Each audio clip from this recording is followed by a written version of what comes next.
कात्यायनी ने, कुष्मांडा ने, चंद्रघंटा ने, स्कंद माता ने, क्या गुरुजी इन माताओं ने शंकर जी की फुलेरा बांधकर पूजन नहीं करी?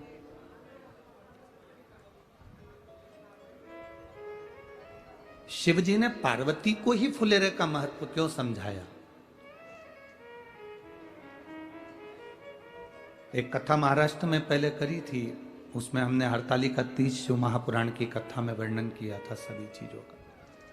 अब वापिस प्रसंग को तो नहीं ले रहे हैं, पर छोटा सा प्रसंग उस प्रश्न के उत्तर पर। शिवजी ने पार्वती को ही फुलेरे का महत्व क्यों समझाया?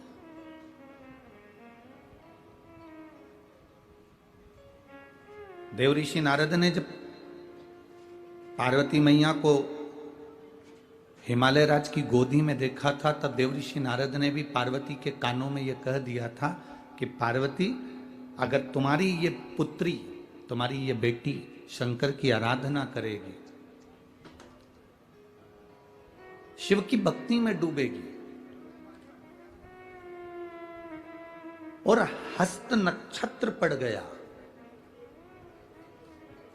हस्त नक्षत्र की तृतीया अगर पड़ गई और वो तृतीया के दिन अगर इसके ऊपर कोई फूल का झूमर पड़ गया, तो तुम्हारी ये कन्या अभी तक सती बनकर जन्मी थी तो प्राण छूट गए थे, उमा बनकर जन्मी थी प्राण छूट गए थे, कात्यायनी बनकर जन्मी थी प्राण छूट गए थे, स्कंदा बनकर जन्मी थी प्राण छूट गए थे। इसको बार बार जन्म लेना पड़ा था। अगर एक बार इस कन्या ने उस फुलेरे के नीचे अगर पूजन कर ली और हस्त नक्षत्र और भद्रपद की तृतीया अगर पड़ गई, तो फिर ये पार्वती का कोई दूसरा जन्म नहीं होगा, ये जन्म इसका फिर आखिरी ही होगा। अब आप अंदाजा लगा कर देखिएगा कि पार्वती जी के जन्म के बाद कोई जन्म हुआ क्या? पार्वती को सती बनकर पहले जन्म ली, उमा बनकर जन्म ली, कात्यायनी बनकर जन्म ली, कुष्मांडा बनकर जन्म ली, बार बार फिर जन्म नहीं होता। फिर एक बार शिव की हो गई और शंकर पार्वती की हो गई।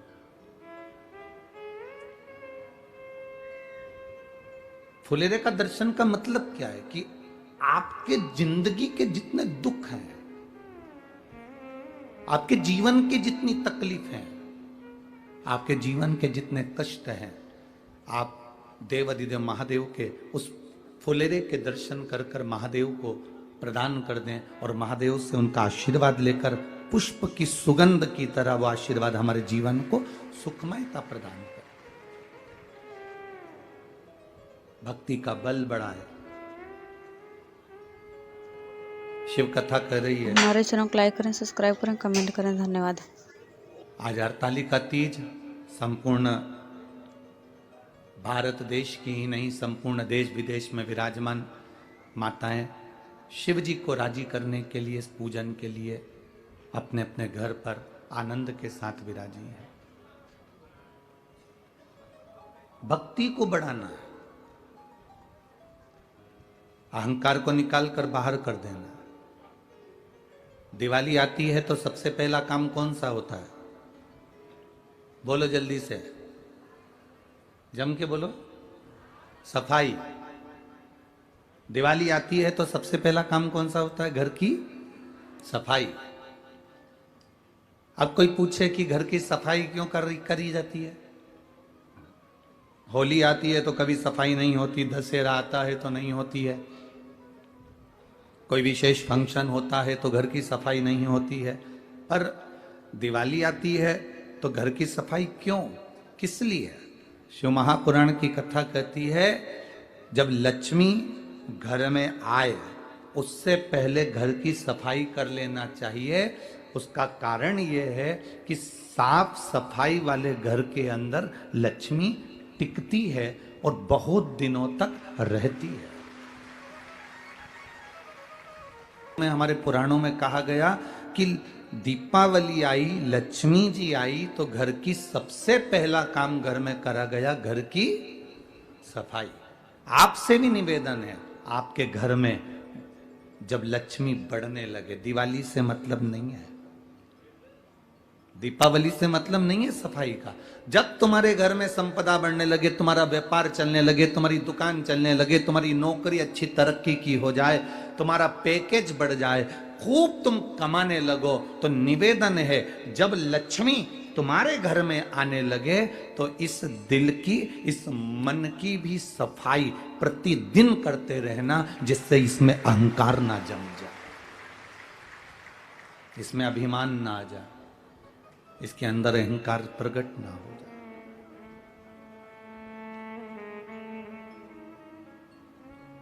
जब आप अपने दिल की सफाई कर कर रखोगे, अभिमत्ता में नहीं फूलोगे, अहंकार में नहीं फूलोगे, अहंकार में अधिक नहीं बढ़ पाओगे, तो ये निश्चित है तुम्हारे यहां लक्ष्मी टिकेगी। जिसका घर साफ हो जाता है, सफाई हो जाती है, उसके यहां लक्ष्मी थोड़ी टिकती है, रुकती है, रहती है। आपके भीतर से अहंकार गया, काम गया, लोभ गया, वासना गई, तृष्णा गई, अहंकार गया, तो लक्ष्मी तुम्हारे घर में टिकेगी। और अगर तुम थोड़े बहुत भी अहंकार में फूल गए, मेरा पैसा, मेरी दौलत, मेरी गाड़ी, मेरा बंगला, मेरा वैभव, मेरी सत्ता, तुम मुझे जानते नहीं हो, तुम मुझे पहचानते नहीं हो, जब तुम अहंकार में फूलने लगोगे तो लक्ष्मी फिर टिकती नहीं, फिर लक्ष्मी चली जाती है, वहां टिकेगी नहीं लक्ष्मी। इसलिए दीपावली के पहले का सबसे पहला काम है सफाई करना। सफाई का मतलब यह नहीं है कि घर की सफाई करना, सफाई का मतलब है अपने दिल की सफाई करना, अपने मन की सफाई करना, इसके अंदर अहंकार ना रह जाए, इसके अंदर काम आसक्ति, तृष्णा ना रह जाए।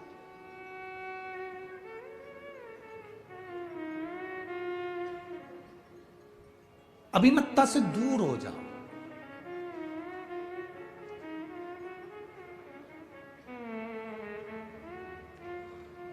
शिव महापुराण की एक बात अपनी जिंदगी में बहुत अच्छे से उतार कर रखी है, जो आपके जिंदगी में, आपके भी जीवन में और हमारे भी जीवन में काम आती है। कभी बहुत बड़े विद्वान मत बनना और बहुत बड़े ज्ञानी मत बनना।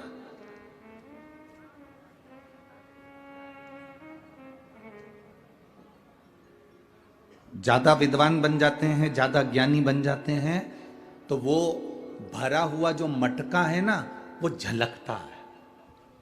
अंदर अगर पात्र के अंदर दूध भरा हुआ है, पात्र के अंदर, बर्तन के अंदर अगर पानी भरा हुआ है, तो अलग से हम पानी डालेंगे तो उसमें भराएगा नहीं, बाहर झलक जाएगा। उसमें दूध भराएगा नहीं, झलक जाएगा। उसमें तेल भराएगा नहीं, तेल झलक जाएगा। अगर वो पात्र खाली है, पात्र अगर खाली है, तो उसमें जो भरोगे वो भरता चले जाएगा। तो बहुत विद्वान नहीं बनना, बहुत ज्ञानवान नहीं बनना हमको कि मुझे सब आता है, मेरे को सब कथा मालूम है, मेरे को मत सुनाओ, तुम मुझे मत बताओ।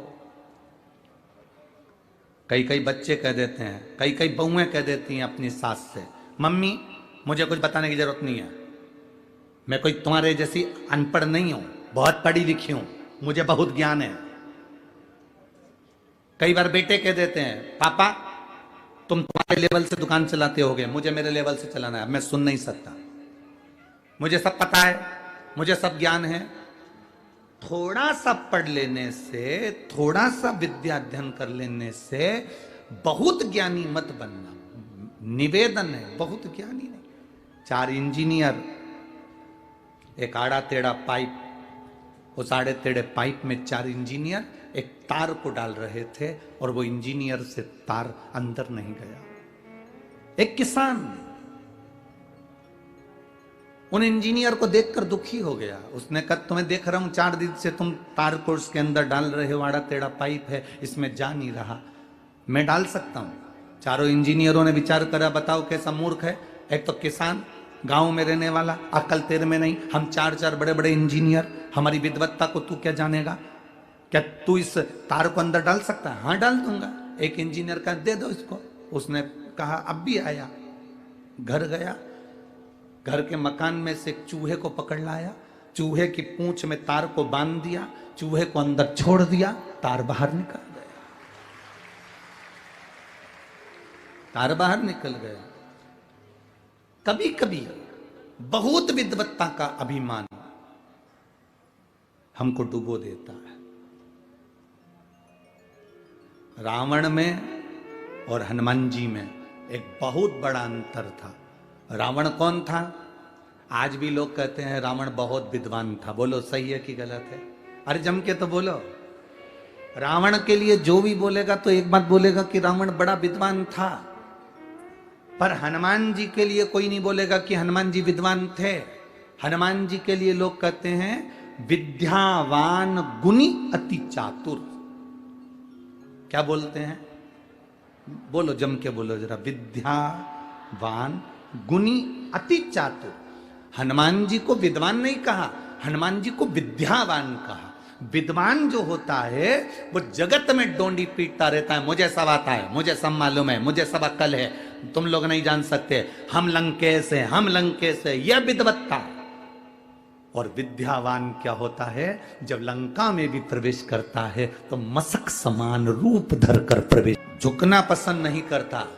विद्वान छोटा बनना पसंद नहीं करता, और विद्यावान बहुत छोटा होकर अपना काम निकालकर आगे बढ़ता चले जाता है, वो विद्यावान होता है।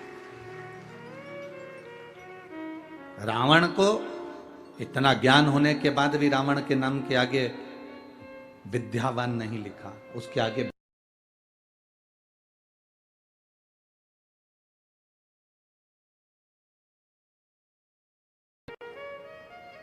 पर विद्यावान संबोधन से संबोधित नहीं किया उसको।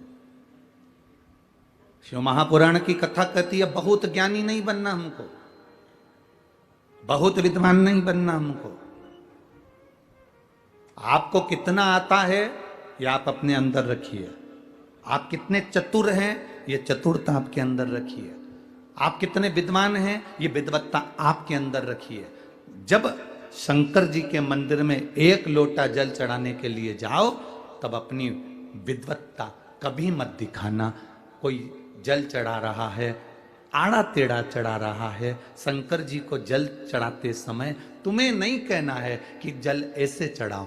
तुम जब वो जल चढ़ाकर मंदिर के बाहर चले जाए और आप भी मंदिर के बाहर हो जाओ तब कहो कि तुम गलत तरीके से जल चढ़ा रहे थे। जल चढ़ाने का तरीका ये है, बेलपत्री चढ़ाने का तरीका ये है। पर भोलेनाथ के सामने अपनी विद्वत्ता नहीं दिखाना, अपना विद्वान पद मत दिखाना। भगवान के सामने ये मत दिखाना कि मुझे बहुत कुछ आता है और इसको कुछ नहीं आता। भगवान के सामने तुम ये कभी मत दिखाना कि मुझे सब कुछ आता है, इसको कुछ नहीं आता। जितने छोटे बन जाओगे मेरे भोले बाबा के आगे, जितने नरम बन जाओगे मेरे शंकर जी के सामने, जितने छोटे बन जाओगे उतनी झोली भरकर अपने घर पर लेकर जाओगे। जितने छोटे बन सकते हो उतने बन जाओ, जितने नम्र बन सकते हो उतने बन जाओ।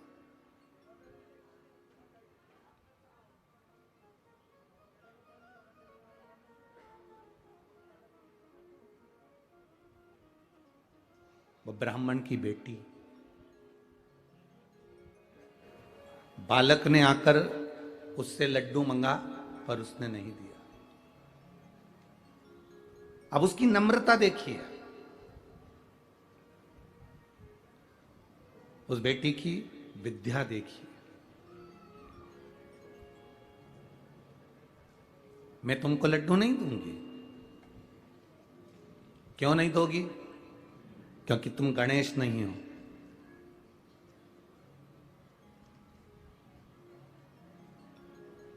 अगर तुम गणेश होते तो तुम्हारी सूंड होती, अगर तुम गणेश होते तो तुम्हारे बड़े बड़े कान होते, अगर तुम गणेश होते तो तुम्हारी तोंद निकली हुई होती, अगर तुम गणेश होते तो तुम्हारा गज का मुख होता, पर तुम्हारा तो मनुष्य का मुख है। तुम तो मानव का मुख लेकर बैठे हो। तुम गणेश नहीं। गणेश जी ने कहा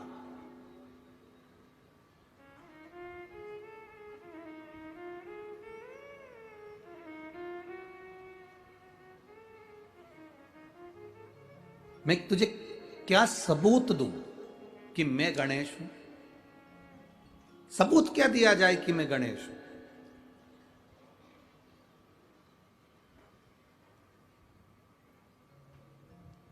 यह अनभिज्ञता है हमारी। एक छोटा सा लड़का पापा की शादी की एल्बम देख रहा था। किसकी शादी की? जम के बोलो जरा। पापा की शादी की एल्बम देख रहा है। और पापा की शादी की एल्बम देखते देखते देखते देखते एल्बम जब वो देखना प्रारंभ करा, देखता गया देखता गया देखता गया, पर वो एल्बम को देखते देखते देखते देखते आखिरी में खूब जोर जोर से रोने लगा। तो मम्मी ने पूछा, क्यों रो रहा है? इसमें मेरा फोटो नहीं है।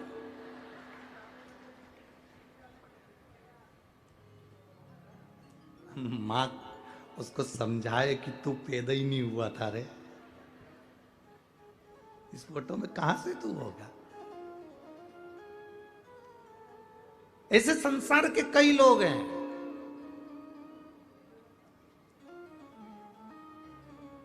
जो रामायण पढ़ते हैं पर रामायण पर विश्वास नहीं करते, महाभारत पढ़ते हैं पर महाभारत पर विश्वास नहीं करते, शिव पुराण सुनते हैं पर शिव पुराण पर विश्वास नहीं करते। जो शंकर पर, राम पर, कृष्ण पर, हमारे वेदों पर, हमारी पुराणों पर, हमारी शास्त्रों पर जो विश्वास नहीं करता, समझ लेना कि वो पापा की एल्बम देखकर जिद कर रहा है, मैं कहां हूं इसमें। उसको ये नहीं मालूम कि क्या शास्त्र, क्या वेद, क्या पुराण।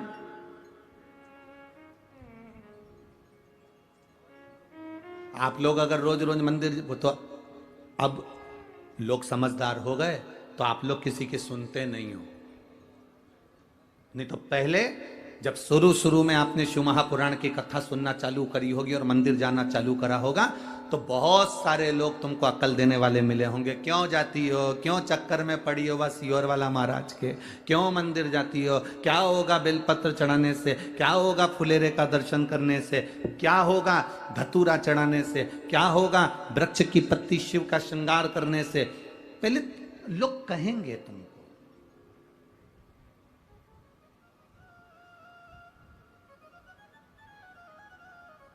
पर मेरा बेटियों से, बेटों से, मेरा माताओं से, मेरा पुरुषों से सबसे निवेदन है, आज हरतालिका तीज है, आप 5 फुलेरे का दर्शन करने जाना और 5 फुलेरे का दर्शन कर कर एक डायरी पर लिख कर रखना कि आज 18 सितंबर को मैंने फुलेरे का दर्शन करा था और 5 फुलेरे का दर्शन करते हुए मैंने बाबा से ये मांगा था, अगले साल वो फुलेरा बंधने से पहले तेरी मनोकामना पूर्ण होती कि नहीं होती, तू अंदाजा लगा कर दे। लिख के जरूर रखना कि सियोर वाला महाराज कहीं झूठ तो नहीं बोल दिया।